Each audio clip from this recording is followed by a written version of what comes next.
Today we're actually going to talk about the notebook exercise, which is one of my favourite exercises when working with people to help improve their spending habits. So what actually is a notebook exercise? Well, quite simply, all it is taking a small notebook, or alternatively a piece of paper, and writing down every single cent that you spend over the course of the month. And it's really important that you don't cheat and that you do actually write down all of the things that you spend, because what effectively people are doing are actually running out of money before they actually get to the end of the month. And so what we've got to try and do is say, well, where have we got the seepage? Because there are a number of people who spend money and not necessarily certain on where that money is actually going. And so by just tracking what we do for a whole month, then we get a much clearer picture of where our money is actually going.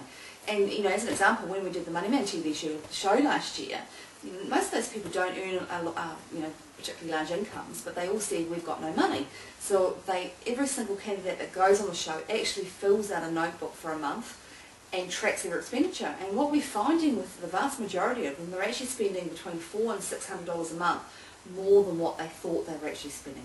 So that's things like takeaways, coffees, lunches, sweets, all sorts of things that you possibly don't necessarily get a lot of value out of spending.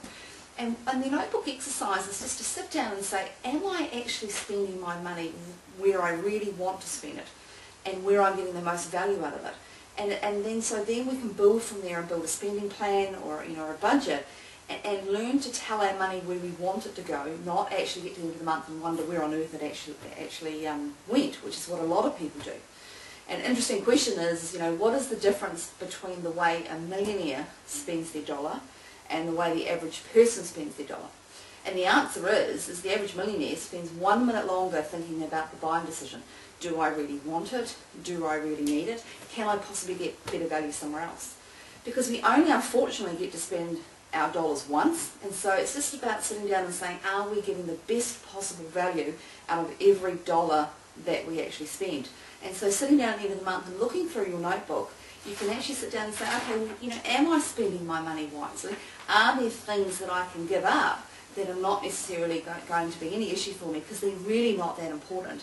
Because then we can say, okay, well, now we've got a bit of extra money that we can decide to use it in far more important places. So whilst it can be a bit of a painful exercise to go through, because every day you've got to write down what you spend, it's an exceptional exercise to help you on the path of improving the way you manage your money.